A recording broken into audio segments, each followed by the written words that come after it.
This is Chef Ajay, and in today's video I'm cooking a beautiful Parsi dish, chicken pathia. A pathia is one of the most famous British Indian restaurant dish, and it's known for its heat, tanginess and sweetness. This is the easy dish to make at home. Let's do it.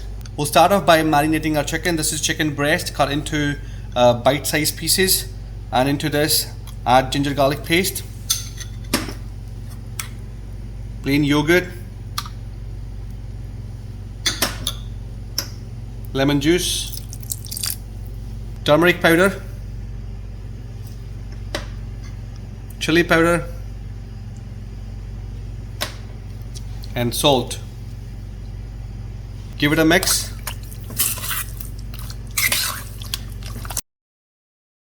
Now leave this chicken in the fridge for about half an hour to 45 minutes. So heat up the vegetable oil into the pan, and once it is hot, drop piece of cinnamon, few cardamoms, green cardamoms and cloves, and a few bay leaves. Give it a stir and fry them for about a minute and a half, not more than that, and then drop chopped onions. Put the flame on high and cook your onions until they are nicely browned. This might take a little bit longer to cook onions, but that is the key for cooking a Kraken curry. The onions have sugar in them and it has to be nicely caramelized, and that can be done on a medium flame with enough oil going on.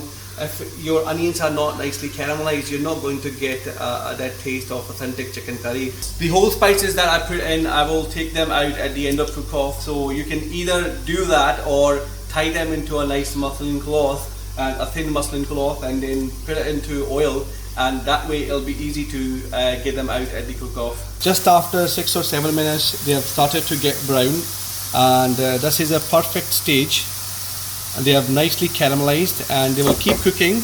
At this stage add ginger and garlic paste and cook it on a medium flame until the raw flavor has gone and you can smell a nice aroma coming out of it.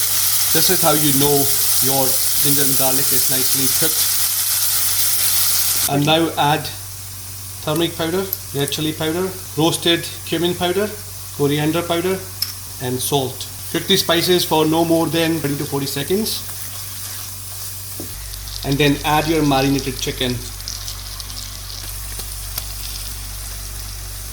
Now mix it well and sear it on a medium flame with the rest of the spices. It's really important that you sear it. It will lock the juices inside and the chicken will stay nice and moist once it's cooked. So after 3 or 4 minutes add warm water, just enough to help chicken cook, and then cover the pan. Let it cook for about 8 to 10 minutes. And now after 8 minutes, when you open the pan, you can see the chicken is cooking nicely and it's well moist.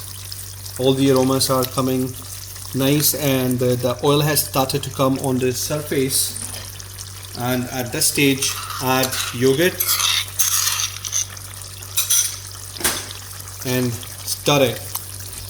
Make sure that the flame is low, very gentle, otherwise you will split the yogurt and it will ruin your sauce.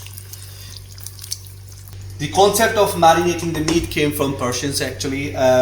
When you marinate the meat with the yogurt and other spices, it adds a layer of flavor and also help them tenderize.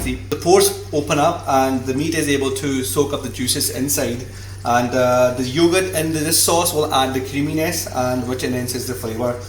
You can avoid it, this is an optional, but I find adding a yogurt to a pathia adds a creaminess to the dish. So while the chicken is simmering away, I'm going to show you my tamarind paste. You can also buy the concentrated tamarind paste from the shops, but I don't recommend it. It ruins the sauce. So you should always buy tamarind pods, and then you can dip them into warm water and then you can squeeze them to get a nice tamarind pulp. It is without any additives and adds a sweetness with the tanginess into the sauce. So now I'm going to add my tamarind pulp. Do not cook it more than 3 to 4 minutes. To add that sweetness, I'm going to add the mango puree. You can buy them from the shops, easily available. So your mango puree in, give it a stir. It's already cooked, the mango puree is already cooked, so you don't need to cook it too long. And with the mango puree, add green chilies for the heat. These are fresh green chilies. You can also use red chilies, but dry red chilies. I like to add the fresh heat into my sauces. And this is the dried mint. You can dry your own mint. It adds a fresh flavor into pathia. So mint powder in, and at last, so these are the dried fenugreek leaves. Give them a muddle into the sauce. Give it a stir. See this oil? That is the oil that we added into the curry, and it must come on a surface. That is a good indication that everything is cooked. And you can always skim it. If you think it is way too much, you can skim it. But that is the guarantee of your onions are nicely fried and curry is going to be tasty. Now the chicken pathia is cooked. I can already tell it is smelling divine. It's time for tasting. This is hot, this is sweet, and it's tangy. The flavors of mint and the green chilies coming through, and you can tell I'm salivating and I can't stop eating. This is one of the beautiful curry. Do give it a go, do cook in a house, do let me know how you get on, and I will see you soon.